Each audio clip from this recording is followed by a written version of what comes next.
I became obsessed with Rhapsody in Blue. Yeah. I was waking up at like 4 a.m, going back to my little studio and just like opening it, and I'm like, I'm on page 17. 4-octave sweeps, one hand is doing, and you're like, what's the hardest part in Rhapsody in Blue? It's the most challenging piece of music I've ever learned.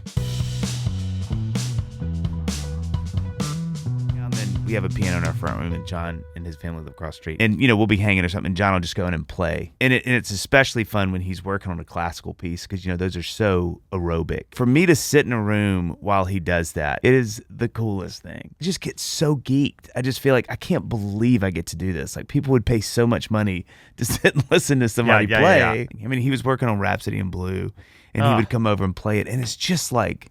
it's divine. It's like seeing this music and this guy who can do it. And then you just realize like what he's having to physically do, like how far his hands, it's just, and every now and then, like we haven't done it in a while, but he'll be working on something and I'll just go, hey, play me something you're working on, of a piece. Cause he's always working on pieces. And it's just incredible. It's like, how many people can do this in the world?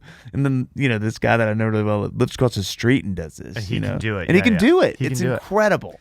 And then Dave can come over and do like a tight 5 minutes for my girls. Just sort of. And I'm like, you need to know. God damn, only in Nashville. Tight 5. If I could play piano, I would just play Rhapsody in Blue all day. It is. That's what I would do. And it was fun hearing him. I didn't realize this, how demanding that piece is. Like, I know now because John's taught me, and Ransom and some of my friends have been like, hey, is that hard? And like, oh, dude, it's about impossible. Yeah. So it's really fun seeing him like Dave became obsessed with the Beatles. I became obsessed with Rhapsody in Blue. Yeah. Like, to the point I was waking up at like 4 a.m, going back to my little studio and just like opening it, and I'm like, I'm on page 17. Because you have to go measure by measure. That's the only way to learn it, right? Like, I would have to take days off and ice my hands because I was overdoing it. How insane is that? I mean, have you seen Bela Fleck play it on the banjo? Actually, I think you sent me a video of that. He did the whole, like, not the banjo part, because there is a banjo part in Rhapsody in Blue. Yeah. I didn't know he plays the whole arrangement on the banjo. Yeah. And it's crazy. Sorry, last thing. I geek so hard on this stuff. I think the thing that I think is so cool about that is not just that people can play it, that someone sat down and wrote that. Oh my gosh. That's a different like, language. Oh, that's the thing. Because I think language. anyone with enough time could learn how to play Rhapsody in Blue. If you gave me 5 years, I could show up and play Rhapsody in Blue.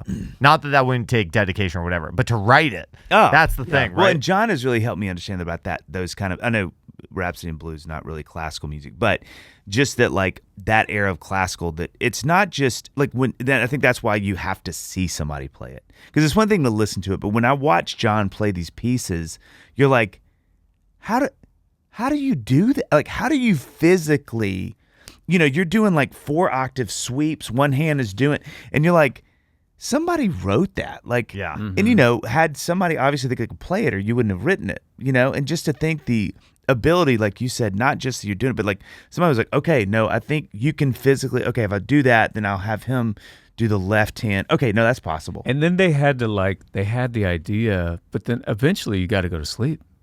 Yeah. And then you got to, like, now I can just pull out the iPhone and be like, all right, here's. He had to write it. If he was to remember it. And then he had to wake up the next morning and remember what the idea that he, you know what I mean? What's the hardest part in Rhapsody in Blue? Like, what section took you the longest? Oh my gosh, this should be a whole other episode. And can you sing the section so we know which section it is? Here's why Rhapsody in Blue is particularly challenging. I mean, for one, it's like if I sat down and played it right now, it'd take 15 minutes. It's a huge piece. Just to memorize it. It's one of those songs that, like, everybody knows, like, a couple of the melodies. That part. But you don't. No one sits and listens to the whole thing unless you're like way into this kind of stuff. But what makes it so hard is there's so many places in there where the tonal center is out the window. Where, like, I have the entire thing memorized except for 2 measures. There's 2 measures close to the end. It's like the second to last page where he's doing this. I can't even. It's like it makes no sense because you're not playing chords. What are you doing?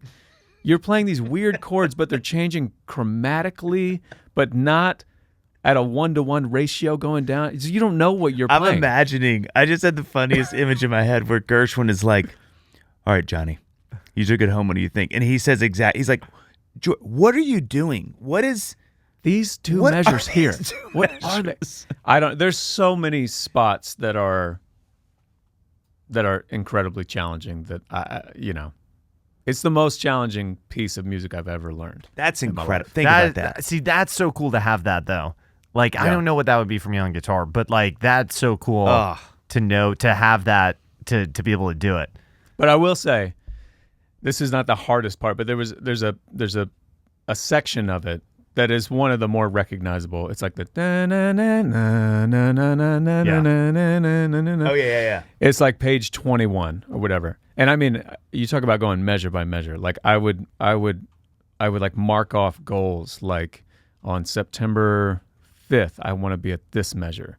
And it's like the 3rd, and I'm like 3 measures away. By the way. Yeah. So I was obsessed, but I couldn't wait to get to this one section so that I could play it, because it's one of the easier sections to play, but the tones are so genius and beautiful.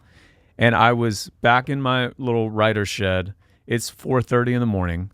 I'm finally there, and I'm playing it. And by this part, I'm reading it, but I can like actually play it in real time, and I'm sobbing because it's so, I could cry talking about it right now. It's so beautiful. It's like it's one of the most, Claire de Lune and this section of Rhapsody in Blue, I think, are the most beautiful pieces of music ever written. Wow. Come on, man. That's so good. We should go. Can we come and hear him, or you could perform it? Let's go over and hear him do it. So Sean Hayes performed it when he did Goodnight Oscar. I saw him Broadway. do it. Yeah. You saw it? Yeah, I saw it. Yeah. He performed it every single night. Yeah. If I ever meet Sean Hayes, that's my first question. Is what? Yeah. How did you play that song every night? Yeah. That's what won him the Tony for it. Yeah. Yeah. It's incredible. That's I can't imagine performing it in front of people. How are you going to learn these? Last question, then we're in overtime. How are you going to learn these last 2 measures? It kills me that you've got these 2 measures. And I could sit down and play the whole thing from memory right now, and there's a 50-50 chance that I'll play those 2 measures correctly. That you'll do it, yeah. I got the gist of it, and I could fake my way through it. Yeah. But there might be some think about weird what he things. just said. A 15-minute piece of music. There's 2 he can play measures from memory. It's That's what's crazy insanity. about the human body. Like you play through these things, and your brain is supposed to just, it seems impossible, but then through muscle memory, and there's something magic about music, you're able to retain it and learn it. It's like a different part of your brain. That's unbelievable.